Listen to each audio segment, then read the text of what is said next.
Hello and welcome to my channel. This is Priya. Movie के शुरुआत में जंगल के बीचों बीच एक शानदार रोड को दिखाते हैं जिसमें मार्टिना नाम की लड़की कार में जा रही होती है। वो अपने फ्रेंड यूगो और लूसी के साथ उनके फॉरेस्ट होम जा रही होती है। यूगो और लूसी दोनों एक बुजुर्ग हैं और लगता है कि मार्टिना के कलीग्स हैं। वहाँ का घर और आसपास की जमीन भी उन्हीं की होती है और तीनों जंगल में शिकार करने और हॉलीडेज एंजॉय करने के लिए आए होते हैं। उन्होंने प्लान किया होता है कि वो रोज एक जानवर का शिकार करेंगे और उसका टेस्टी खाना बनाकर खाएंगे।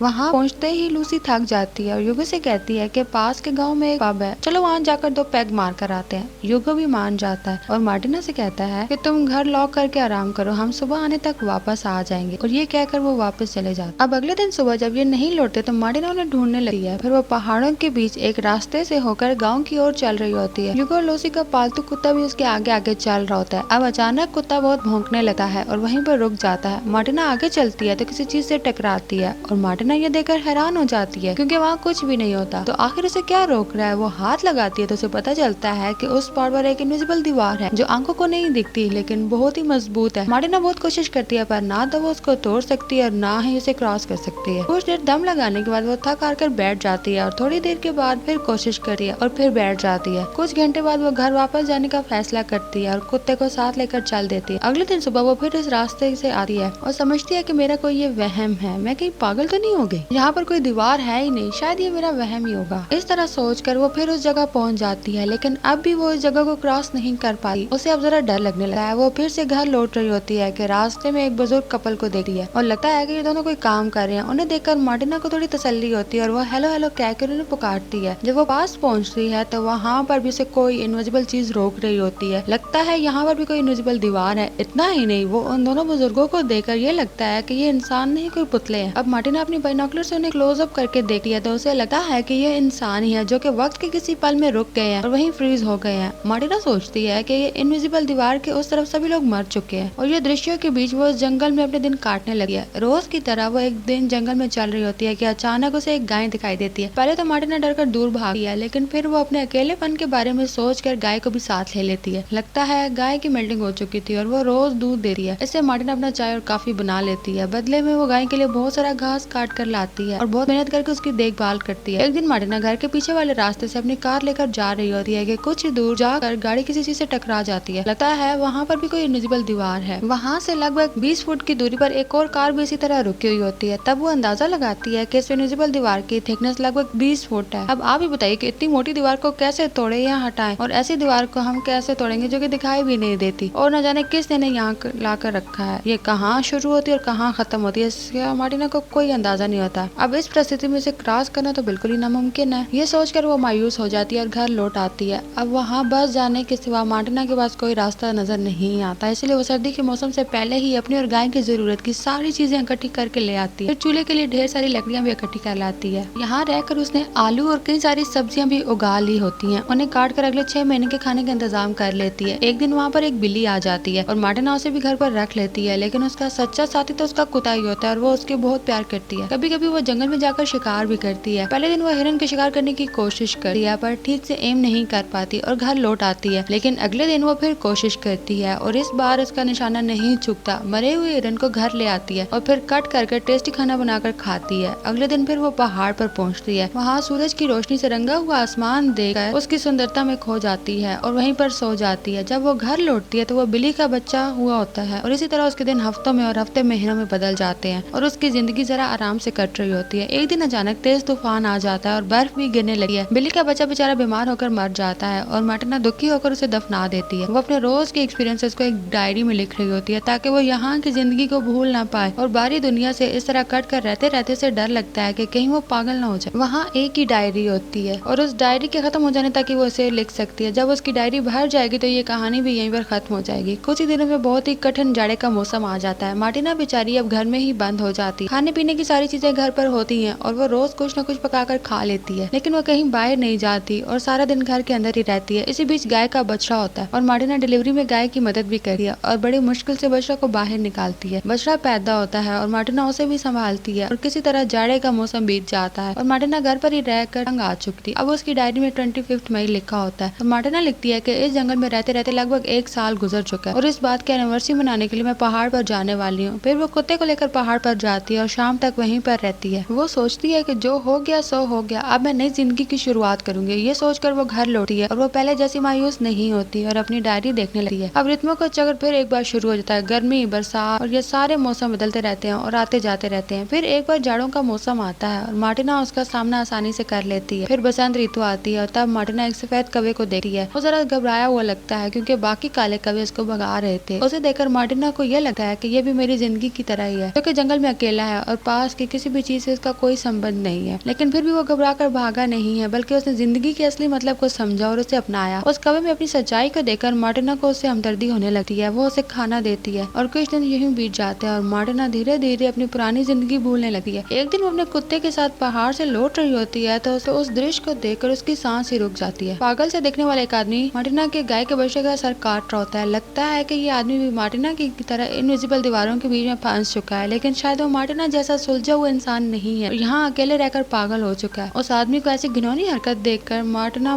कांपने लगती है और उसका कुत्ता उस आदमी को अटैक करने के लिए जाता है, लेकिन वो उस पर कुल्हाड़ी चला देता है। ये देखकर मार्टिना पीछे के दरवाजे से घर में जाती है और अपनी बंदूक लेकर आती है, लेकिन तब तक बहुत देर हो चुकी थी और बछड़ा मर चुका होता है। मार्टिना के परिवार के दोनों सदस्य को घायल करने वाले आदमी पर उसे बहुत ज्यादा गुस्सा आता है और उस आदमी को लगातार शूट करके मार डालती है। वो बछड़े के पास भागती है जो कि मर चुका होता है। फिर वो कुत्ते के पास जाती है और उसे गोद में लेकर रोने लगी है। कुछ ही देर में वो बेचारा मर जाता है। मार्टिना उस पागल आदमी की लाश को खींच कर ले जाती है और पहाड़ से नीचे गिरा देती है। फिर वो उस बछड़े और अपने कुत्ते को बड़े सम्मान के साथ दफनाती है और उनका अंतिम संस्कार भी करती है। अगले दिन से वो अपनी अकेली जिंदगी को भी अपना लेती है। अपनी गाय को घास चराने लेकर जाती है। इस साल भी वो आलू और कई फल उगाती है और दोबारा जाड़े का मौसम आता है। फिर एक दिन वो डायरी में फरवरी 25 लिखती है। यही डायरी का आखिरी पन्ना होता है। इसके बाद जो भी होगा वो नहीं लिख पाएगी। उन बातों को उसे अपने दिल में ही रखना होगा और इसी तरह अपनी बाकी की जिंदगी गुजारनी होगी कि उसे यहाँ से कोई लेने आएगा। उसके चारों ओर की इनविजिबल दीवारें किसी तरह गिर जाएं और इस जंगल से बाहर का रास्ता खुल जाए। इसी प्रार्थना के सिवा वो और कुछ भी नहीं कर सकती। उनके खत्म हो जाने से वो लिखना बंद कर देती है। और दोस्तों, हमारी ये मूवी भी यहीं पर खत्म हो जाती है। जिंदगी भी कुछ ऐसे ही है। इसमें हमें दी एंड बिल्कुल भी नहीं ढूंढना है, बल्कि ये जैसी भी है उसे उसी रूप में खुशी से अपनाना है। लक्ष्य जरूरी है, लेकिन इसे सीख तो असली रास्ते में ही मिलती है। Thanks for watching.